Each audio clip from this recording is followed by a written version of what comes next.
Hi everyone, welcome to Aravali Technologies. Myself Kancham Sreeja. So ఇవాళ వీడియోలో మనం staff selection commission general duty constable అంటే SSC GD constable గురించి అయితే మాట్లాడుకుందాం. Eligibility criteria, minimum qualification, age limit and అలాగే age relaxation, selection procedure, citizenship. So వీటన్నిటి గురించి మాట్లాడుకుందాం. ఎక్కడా కూడా స్కిప్ చేయకుండా ఎండ్ వరకు అయితే చూసేయండి. సో ఈ SSC GD కానిస్టేబుల్ కోసం ఎలిజిబిలిటీ క్రైటీరియా అనేది చూసుకుంటే అయితే మినిమం క్వాలిఫికేషన్ వచ్చేసి 10th కంప్లీట్ అయి ఉండాలి. ఒక మంచి రికగ్నైజ్డ్ బోర్డు నుండి మనకి 10th క్వాలిఫికేషన్ అనేది అయితే ఉండాలి. ఏజ్ లిమిట్ అనేది చూసుకుంటే మినిమం ఏజ్ వచ్చేసి మనకి 18 years అయితే ఉండాలి. మ్యాక్సిమం ఏజ్ అయితే మనకి 23 years అనేది ఉంటుంది. సో దీంట్లో ఏజ్ రిలాక్సేషన్ అనేది చూసుకుంటే SC ST వాళ్ళకి ఏంటంటే +5 years అనేది ఉంటుంది. OBC వాళ్ళకి ఏంటంటే +3 years ఉంటుంది.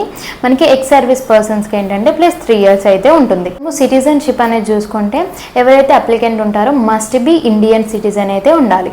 సెలక్షన్ ప్రొసీజర్ అనేది చూసుకుంటే ఫస్ట్ వచ్చేసి మనకి CBT కంప్యూటర్ బేస్డ్ టెస్ట్ అనేది ఉంటుంది. సో మనకి టోటల్ క్వశ్చన్స్ వచ్చేసి 80 క్వశ్చన్స్ అనేవి ఉంటాయి. అన్ని సెక్షన్స్ని కలిపి మనకి 80 క్వశ్చన్స్ అనేటివి అయితే ఉంటాయి. టైం డ్యూరేషన్ అనేది చూసుకుంటే 60 minutes అంటే 1 hour డ్యూరేషన్ అనేది ఉంటుంది. మార్క్స్ వచ్చేసి మనకి 160 మార్క్స్ అయితే ఉంటాయి. ఒక్కో కరెక్ట్ ఆన్సర్కి మనకి 2 మార్క్స్ అయితే వస్తాయి. 0.25 పెనాల్టీ, ఒక్కో రాంగ్ ఆన్సర్కి 0.25 పెనాల్టీ అనేది అయితే ఉంటుంది. జనరల్ ఇంటెలిజెన్స్ అండ్ రీజనింగ్కి మనకి 20 క్వశ్చన్స్ అనేవి ఉంటాయి. 40 మార్క్స్కి అయితే ఉంటుంది. జనరల్ నాలెడ్జ్ అండ్ అవేర్నెస్లో కూడా 20 క్వశ్చన్స్ ఉంటాయి. 40 మార్క్స్కి అయితే ఉంటుంది. అండ్ అలాగే మనకి ఎలిమెంటరీ మ్యాథమెటిక్స్ అనేది ఉంటుంది. దాంట్లో కూడా మనకి 20 క్వశ్చన్స్ అనేవి ఉంటాయి. 40 మార్క్స్ అయితే ఉంటుంది. అండ్ అలాగే ఇంగ్లీష్ ఆర్ మనకి హిందీ లాంగ్వేజ్ అనేది ఉంటుంది. సో దీంట్లో కూడా మనకి 20 క్వశ్చన్స్ అనేవి ఉంటాయి. 40 మార్క్స్. సో ప్రతి సెక్షన్లో మనకి 20 క్వశ్చన్స్ అనేవి ఉంటాయి. టోటల్గా మనకి 80 క్వశ్చన్స్ అనేవి ఉంటాయి. 160 మార్క్స్కి అయితే పేపర్ అనేది ఉంటుంది. మనకి ఫిజికల్ స్టాండర్డ్ టెస్ట్ PST అనేది ఉంటుంది. ఫిజికల్ ఎఫిషియన్సీ టెస్ట్ PET అనేది ఉంటుంది. ఈ ఫిజికల్ స్టాండర్డ్ టెస్ట్ అంటే PST టెస్ట్లో ఏంటంటే మనకి హైట్, వెయిట్, మేల్స్కి వచ్చేసి చెస్ట్ అనేది అయితే మెజర్ చేస్తుంటారు. సో మనకి హైట్ వచ్చేసి జనరల్, OBC మేల్స్కి వచ్చేసి 170 centimeters అయితే ఉండాలి. ఫీమేల్స్కి వచ్చేసి 157 centimeters అయితే ఉండాలి. ST కేటగిరీ వాళ్ళకి వచ్చేసి 162.5 centimeters మేల్స్కి ఉంటుంది. సో 150 centimeters ఫీమేల్స్కి అయితే ఉంటుంది. సో చెస్ట్ రిక్వైర్మెంట్ అనేది చూసుకుంటే అయితే ఓన్లీ మేల్స్కి మాత్రమే ఉంటుంది. జనరల్ అండ్ OBC అండ్ అలాగే SC కేటగిరీ వాళ్ళకి వితౌట్ ఎక్స్పాన్షన్ 80 centimeters అండ్ అలాగే 5 centimeters విత్ ఎక్స్పాన్షన్ ఉంటుంది. ST వాళ్ళకి వచ్చేసి 76 centimeters ప్లస్ 5 centimeters అయితే ఉంటుంది. వెయిట్ అనేది చూసుకుంటే అయితే హైట్ని బట్టి వెయిట్ అనేది ఉంటుంది. సో మనకి ఈ ఫిజికల్ స్టాండర్డ్ టెస్ట్లో ఏంటంటే చాలా స్ట్రిక్ట్గా చెకింగ్ అనేది అయితే జరుగుతుంది. ఫిజికల్ ఎఫిషియన్సీ టెస్ట్ PET టెస్ట్లో ఏంటంటే మనకి మేల్స్కి వచ్చేసి రన్నింగ్ అనేది ఉంటుంది. సో 5 kilometers రన్నింగ్ అనేది ఉంటుంది. Less than or equal to 24 minutesలో అయితే మనము 5 kilometers రన్నింగ్ అనేది చేయాల్సి ఉంటుంది. ఫీమేల్స్కి వచ్చేసి 1.6 kilometers రన్నింగ్ అనేది ఉంటుంది.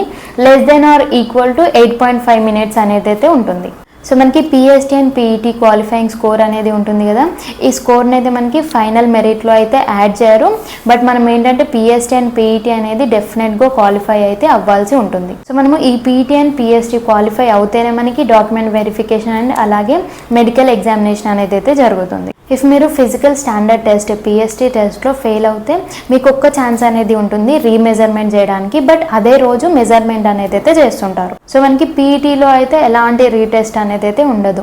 సో మనకి ఈ PET అండ్ PST అనేది CRPF వాళ్ళైతే కండక్ట్ చేస్తుంటారు. సో ఇది వచ్చేసి SSC GD కానిస్టేబుల్ యొక్క ఎలిజిబిలిటీ క్రైటీరియా కావచ్చు, సెలెక్షన్ ప్రాసెస్ అండ్ అలాగే age limit, age relaxation. So వీటన్నిటి గురించి మీరు తెలుసుకున్నారు అనుకుంటున్నాను. మనకి నెక్స్ట్ సైకిల్ SSC GD 2026 యొక్క నోటిఫికేషన్ అనేది మనకి November 2025లో అయితే రిలీజ్ అవుతుంది విత్ ఎగ్జామ్ షెడ్యూల్. మనకి ఎగ్జామ్ వచ్చేసి January or Februaryలో ఎగ్జామ్ అనేది అయితే ఉంటుంది. Thank you for watching. Like చేయండి, షేర్ చేయండి, కామెంట్ చేయండి. మీకు తెలిసిన ఫ్రెండ్స్కి కూడా షేర్ చేయండి, వాళ్ళకు కూడా హెల్ప్ అవుతుంది.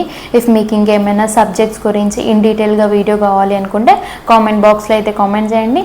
అలాగే SSC GD 2026 యొక్క నోటిఫికేషన్ గురించి వీడియో కావాలనుకున్నా కూడా కామెంట్ బాక్స్లో అయితే కామెంట్ చేయండి. And subscribe to my channel.